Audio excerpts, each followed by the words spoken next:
Reverend Nathaniel Pierce, once the trusted spiritual leader of Willow Creek, thought his darkest secret was safe, until Sarah Collins, the woman who knew everything, refused to end her pregnancy. In a town built on trust and faith, the Reverend's desperation to protect his reputation led him to commit an unimaginable crime, one that would shatter everything and leave a community forever scarred. In the small town of Willow Creek, nestled between rolling hills and dense forests, the sense of community was both tight-knit and unyielding. The church played a pivotal role in the lives of the townspeople, its spire rising high above the rest of the town, a constant reminder of faith and moral values. Reverend Nathaniel Pierce had been the head pastor of St. Andrew's Church for over a decade, and during his time he had become a pillar of the community. His sermons were filled with passion and conviction, his voice echoing through the church, captivating the hearts and minds of those who listened. To the townspeople, he was more than just a pastor. He was a guide, a counselor, a friend. No one ever imagined that the man who preached about love, grace, and forgiveness could be hiding a dark secret. Sarah Collins, a 32-year-old mother of two, had been a lifelong member of St. Andrew's Church.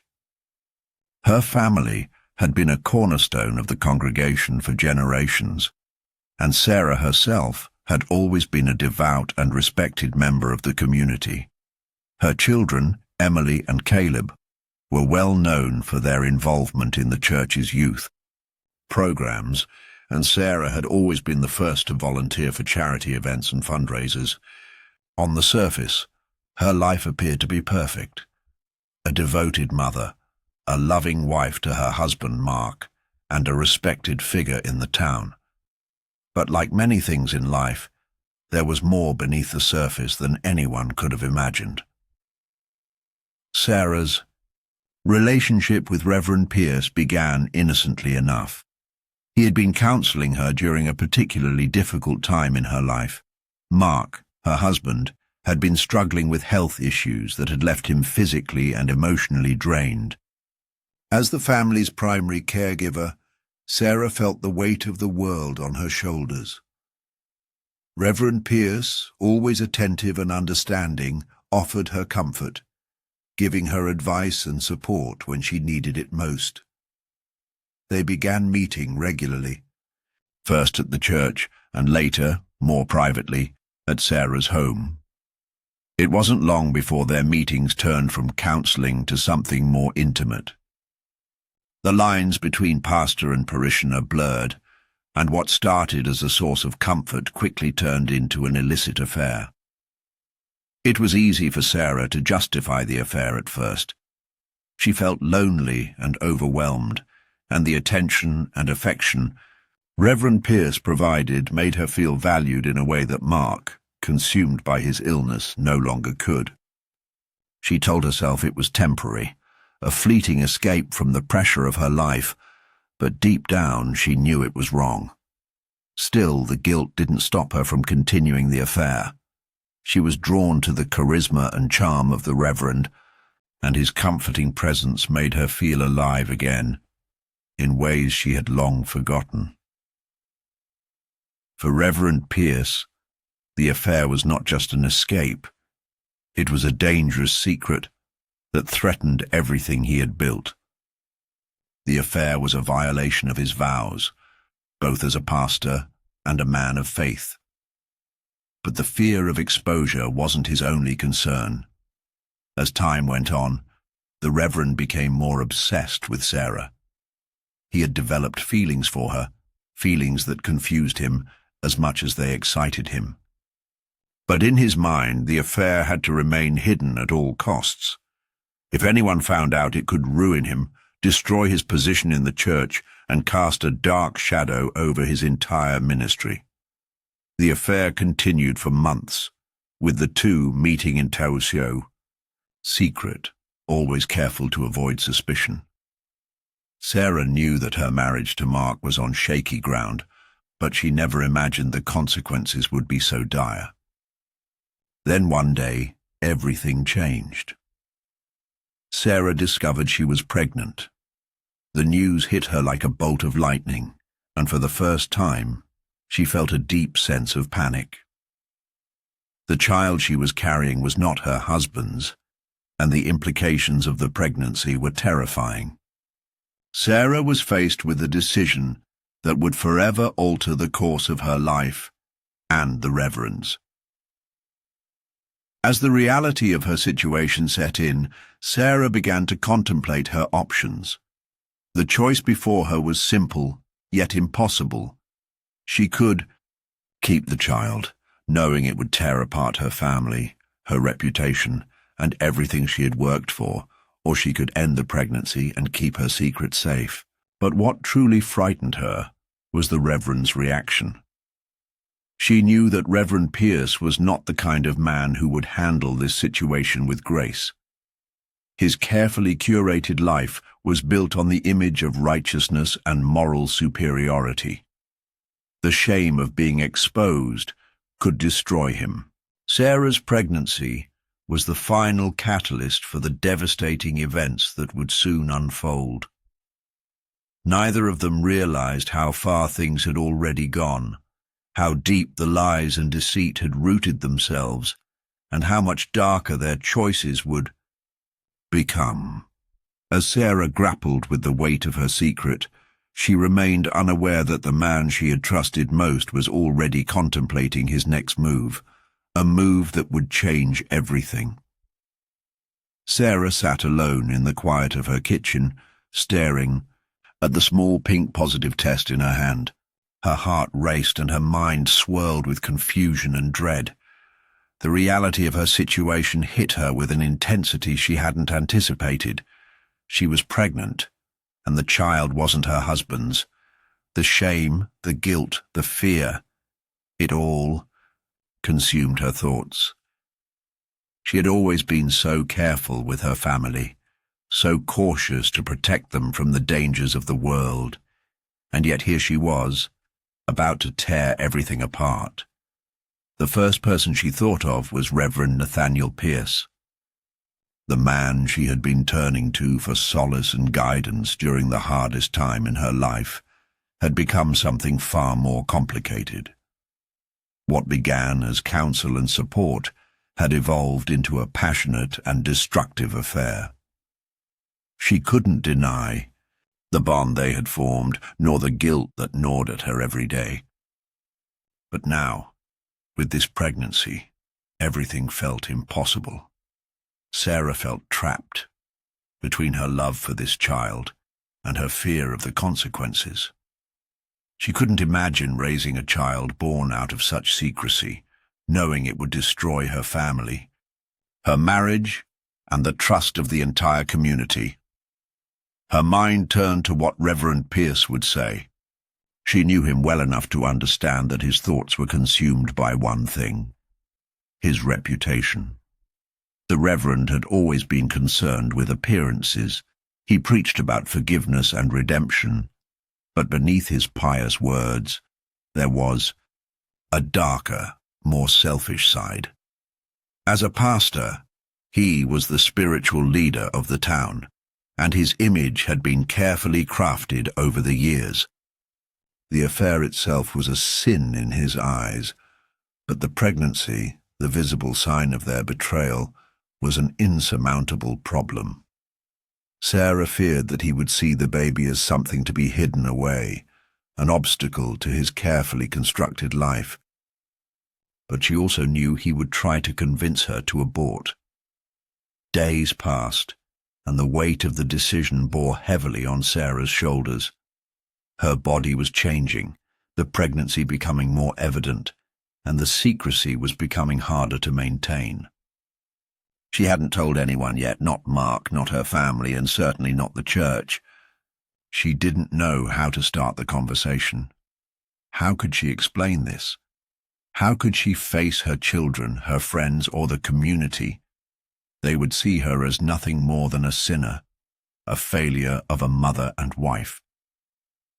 Finally, she reached out to Reverend Pierce. They had been exchanging cryptic messages for weeks, but this time, she needed to see him face to face. She was terrified of his reaction, but she had no choice.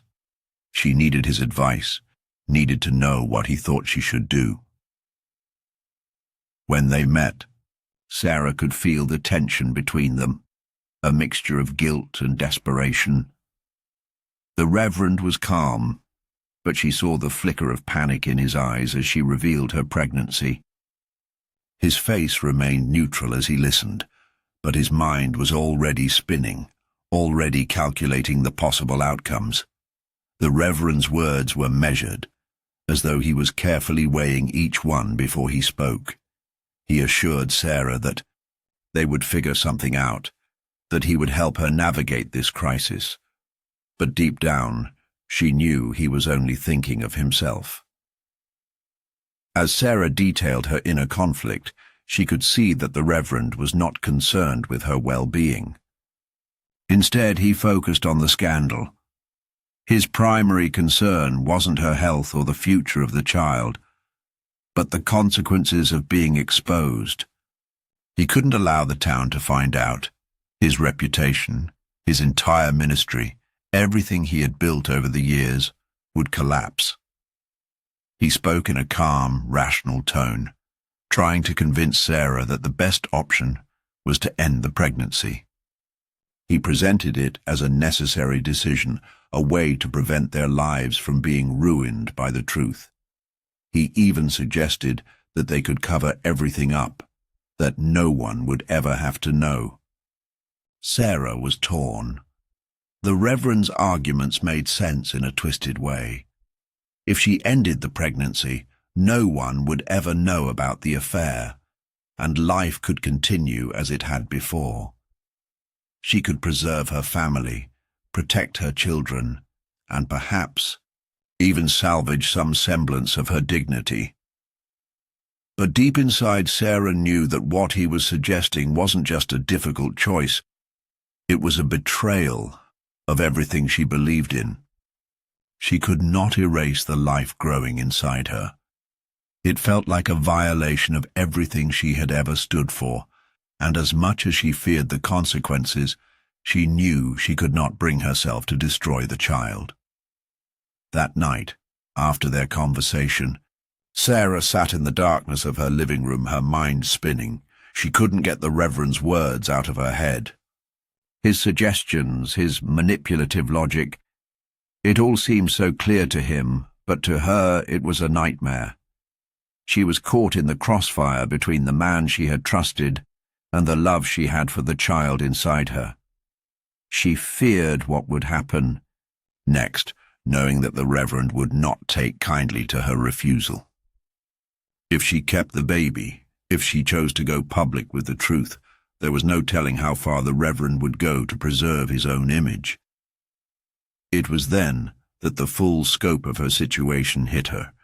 She wasn't just carrying a child. She was carrying a dangerous secret that had the potential to destroy everything. And no matter what choice she made, it seemed like the end of her life as she knew it. The night Sarah died began like any other. The small town of Willow Creek, known for its quiet streets and peaceful demeanor, seemed untouched by the horror that was about to unfold. In the darkened stillness of her home, Sarah had just returned from her meeting with Reverend Nathaniel Pierce. Her heart was heavy, burdened by the weight of the conversation they had shared earlier that day. The Reverend's cold, calculating tone still echoed in her mind. His insistence that she abort the child was the final push in a series of manipulative suggestions, but it was more than that. The fear in his eyes had been palpable, the desperation that he tried so hard to mask. The Reverend was no longer the man she had once trusted. He was no longer the guiding figure she had turned to in times of need. The affair, the pregnancy, and now his demand that she end the life inside her had shattered everything they once had. She had known the affair was wrong from the start, but this was beyond anything she could have imagined. He didn't care for her. He cared only for his own reputation, his own salvation from the mess they had created together. She knew that refusing to follow his wishes would have consequences, but she had made up her mind. She would keep the baby.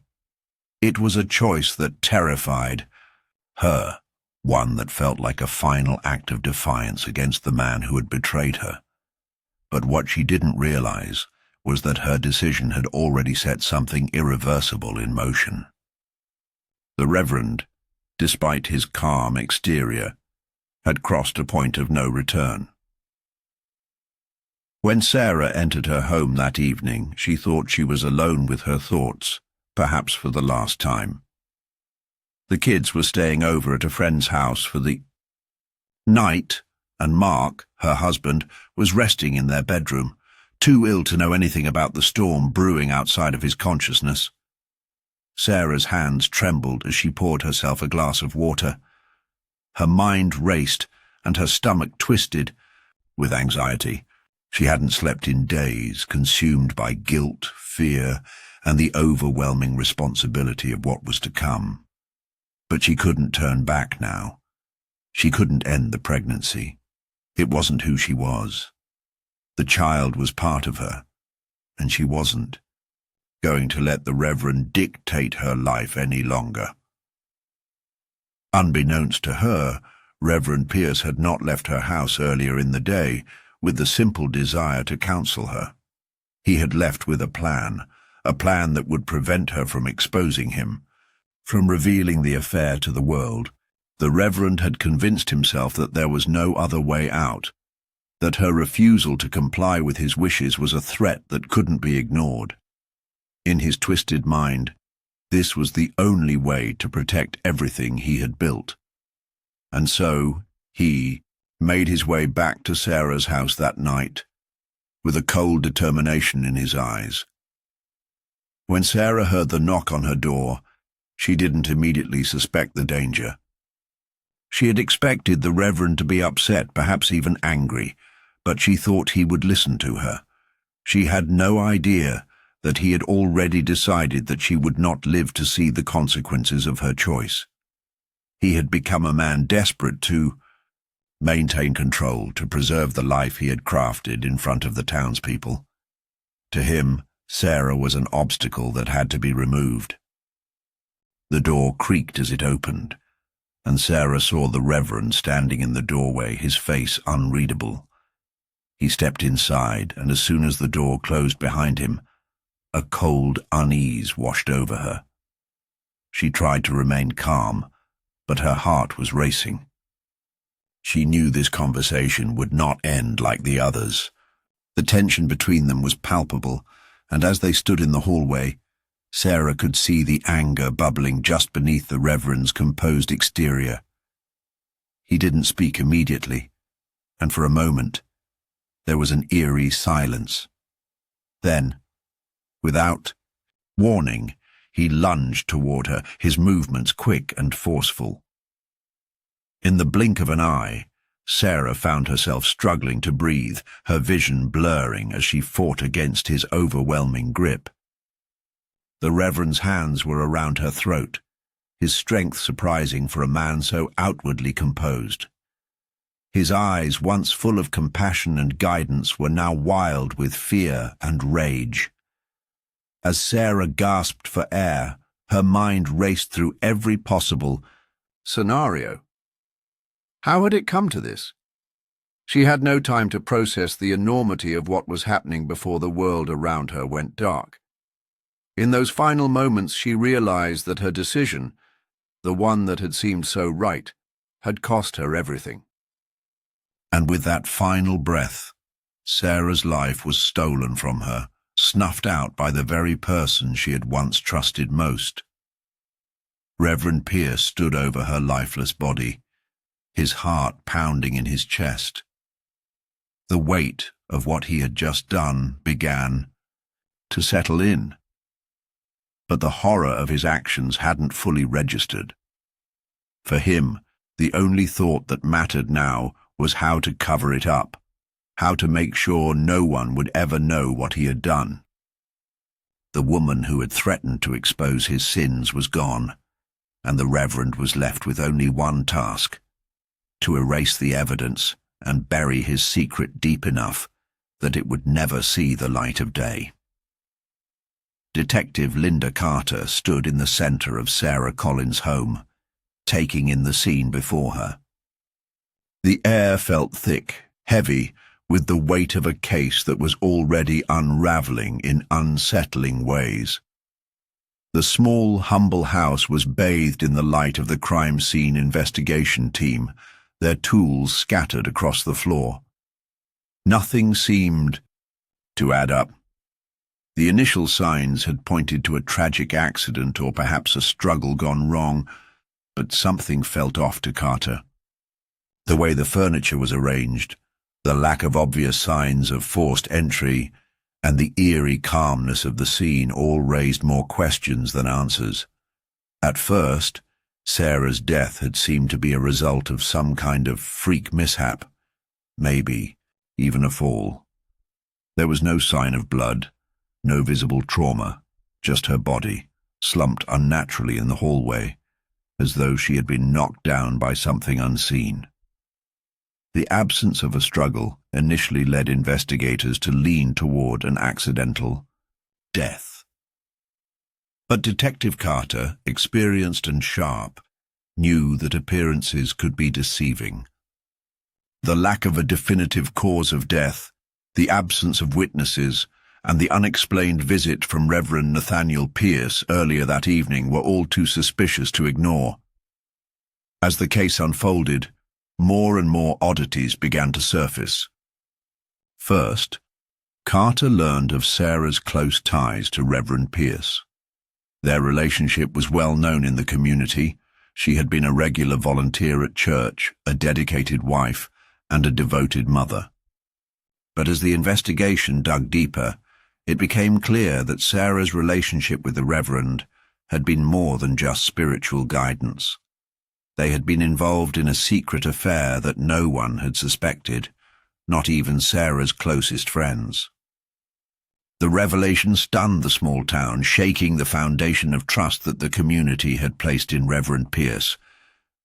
But even more troubling were the details that began to emerge about the Reverend himself. Reverend Pierce had always been the model of moral virtue, his reputation spotless, and his position in the church unwavering. But the deeper Carter dug, the more she found hints of a man struggling with his own moral decay. The affair, though concealed for months, had become an open secret in the small town after Sarah's tragic death. The townspeople were left to grapple with the realization that their trusted spiritual leader was far from the man they had believed him to be. Carter's breakthrough came when she reviewed Sarah's phone records. In the days leading up to her death, Sarah had been in constant contact with Reverend Pierce, often late into the night. The conversations seemed to revolve around one central issue: Sarah's pregnancy. It was clear that Sarah had become pregnant during the affair, and the Reverend had been pressuring her to terminate the pregnancy. Several messages had been sent from the Reverend's phone, each one more insistent than the last, urging Sarah to end the pregnancy and avoid the scandal that would inevitably follow. The urgency in his tone was unmistakable, and Carter couldn't help but wonder if Sarah's refusal to comply had been the final straw. The discovery of these messages led Carter to a chilling conclusion. The Reverend's desire to protect his image and position had driven him to extreme lengths. Carter's suspicion grew stronger, but what truly confirmed her darkest fears was a hidden recording on Sarah's phone. Sarah had unknowingly recorded a conversation with Reverend Pierce during one of their private meetings. In the recording, he could be heard, his voice calm, but filled with a quiet menace, trying to convince her to abort the baby. When she refused, his tone shifted. His words grew colder, his attempts at persuasion more forceful. He even suggested that they could take care of everything, referring to the pregnancy in a detached, clinical manner. It was chilling to hear how easily he had justified his actions, as if the life of the child and the woman carrying it were mere obstacles in his path to maintaining his spotless image. Carter's gut told her that the Reverend was responsible, but she needed more proof. She turned her attention to his alibi for the night of Sarah's death. Reverend Pierce claimed that he had been at the church preparing for Sunday service. But when Carter checked the church's security footage, there was no sign of him. That time gap was just wide enough for him to have left the church, gone to Sarah's house, and returned undetected. There was no denying it now. Reverend Pierce had lied. With mounting evidence pointing toward the Reverend, Carter knew that the investigation was reaching its boiling point. But she also knew that the hardest part was still ahead. The town had loved Reverend Pierce. They had trusted him with their deepest fears and darkest secrets. The truth, when it came out, would destroy the town's image of him, and perhaps shatter the faith of everyone who had believed in him. The Reverend was not just a murderer. He was a man who had betrayed the very community he had vowed to lead, and Carter was prepared to expose that truth, no matter how painful it would be for Willow Creek. The town was about to face a revelation that would change everything, and as the investigation neared its final stages, Carter couldn't shake the feeling that the Reverend's story was far from over. There were still pieces to uncover, and she was determined to find them all, no matter where they led. The trial of Reverend Nathaniel Pierce was the most talked-about event in Willow Creek's history. The once respected pastor, who had stood at the pulpit every Sunday with a reassuring presence, was now the center of a public spectacle that threatened to unravel everything the town held dear. It was the kind of story that shook the very foundation of a community, a respected leader turned cold-blooded murderer. But the truth had come out, and the people of Willow Creek were forced to face the darkness hiding beneath the facade of righteousness. Detective Linda Carter watched the proceedings with a mix of exhaustion and grim satisfaction. The evidence against the Reverend was overwhelming. The recorded conversation, the phone records, the inconsistencies in his alibi, all of it painted a damning portrait of a man willing to do anything to protect his reputation. But what still haunted Carter were the moments when she saw the Reverend in the courtroom. His once charming, confident demeanor had faded, replaced by a man who looked like a shell of his former self. His face was drawn, his eyes hollow, as if the weight of his own sins had finally begun to crush him. But even in the face of his impending conviction, there was no true remorse, only the cold calculation of someone trying to salvage what little was left of his life. As the trial progressed, the town of Willow Creek began to splinter.